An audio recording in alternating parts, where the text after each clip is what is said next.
evaluasi yang dimaksud ada DDL itu tanggapannya seperti apa? Jadi gini, yang pertama Kementerian Ekonomi Kreatif dan Badan Ekonomi Kreatif ini memang tugasnya adalah untuk mendukung ekosistem kreatif di Indonesia termasuk subsektor dari musik. Itu arahan dari Bapak Presiden.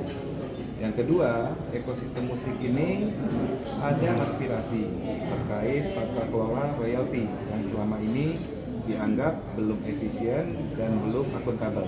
Itu yang menjadi poin kedua. Nah, poin ketiga, hari ini kita melakukan pertemuan untuk mendiskusikan. Jadi kami menerima, pemerintah menerima masukan dari stakeholder. Ada asosiasi komposer, ada asosiasi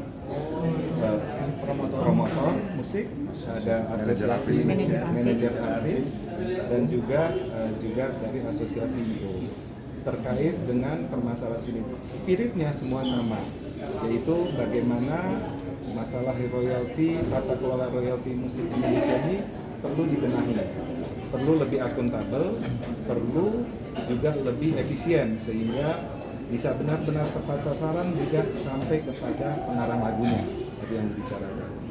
Nah, tentu masukan, usulan tadi yang disampaikan itu hal yang baik, dan kami bersama dibantu juga oleh DPR RI, Mas Dhani, juga akan menyuarakan hal ini, memfasilitasi.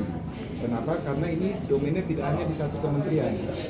Perlu kolaborasi Kementerian Ekonomi Kreatif, Kementerian Hukum, Kementerian Kebudayaan, dan mungkin ada beberapa kementerian lainnya.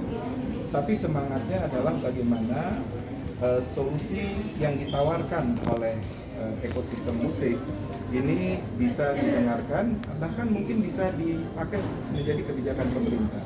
Tentu mungkin kalau merubah undang-undang itu butuh waktu. Tapi kalau ini ada solusi lain, misalnya tadi usulan Mbak Dhani adalah dengan surat keputusan bersama 2 atau 3 kementerian untuk membypass hambatan yang selama ini terjadi, itu juga baik. Nah, ini yang aspirasi hari ini akan kami teruskan ke paling tidak ke Kementerian Hukum dan Kementerian Kebudayaan.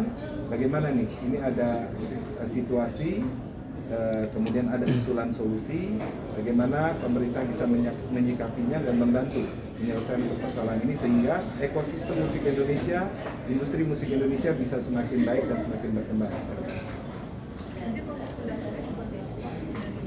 Pendataan Bium mungkin bisa dijelaskan. Mas Bium.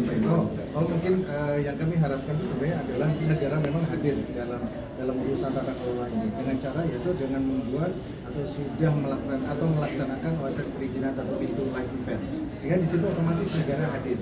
Karena dengan adanya proses perizinan satu pintu, ketika sebuah event mau diadakan, ada surat izin dan segala macam, ada lisensi juga, lisensi untuk pencipta lagu, dan setelah lisensi dikeluarkan nanti akan ada izin keramaian dari Indonesia.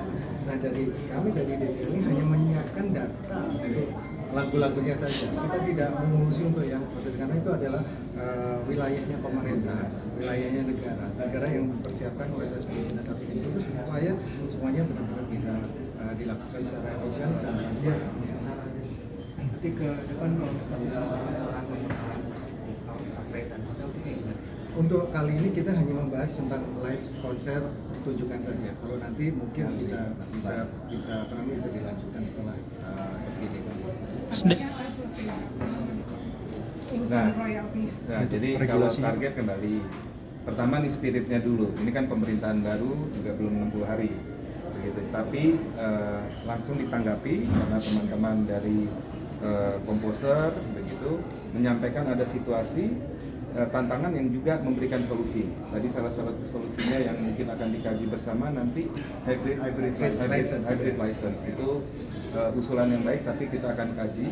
Nah, yang kedua adalah bagaimana ini permasalahan ini di tingkat pemerintah, lintas kementerian ini juga mulai dibahas.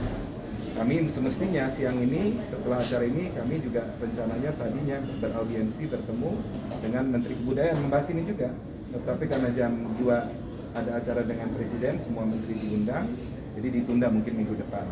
Tapi inilah yang semangat kami, semangat kolaborasi yang diminta oleh Presiden menyelesaikan permasalahan berbagai ekosistem di di ekonomi kreatif, dan mudah-mudahan ini bisa ada progres yang cepat. Mas Dani, mungkin ada regulasi yang akan dibawa terkait dengan undang-undang yang dirugikan bagi para musisi seperti ini, mungkin ada nanti akan dibahas untuk regulasi, Mas. Kalau regulasi itu kan nanti di DPR ya, Ya. dibahas. Jadi hari ini kita tidak membahas undang-undang, hanya hari ini kita menjelaskan bagaimana pengarang lagu itu selama 10 tahun ini sejak diputuskan Undang-Undang Hak Cipta tahun 2014, selama 10 tahun ini pengarang lagu ini tertinggal dalam urusan royalti live event, pertunjukan musik. Jadi padahal pertunjukan musik di Indonesia sekarang ini lagi rame-ramenya, tapi pengarang lagu ini benar-benar tertinggal, nggak dapat apa-apa. Sementara yang makmur tuh hanya penyanyi saja, dan mungkin juga pihak pengguna ya, yang disebut dalam undang-undang pengguna. Nah, soal regulasi nanti sudah digulirkan juga di Balek, bahwa tahun 2025 kita juga akan merevisi Undang-Undang Hak Cipta, Komisi 10 bersama nanti bersama musisi dan komposer juga akan menggodok revisi undang-undangnya. Bukan yang tadi kita nggak bahas soal undang-undang. Oke, cukup. Ya.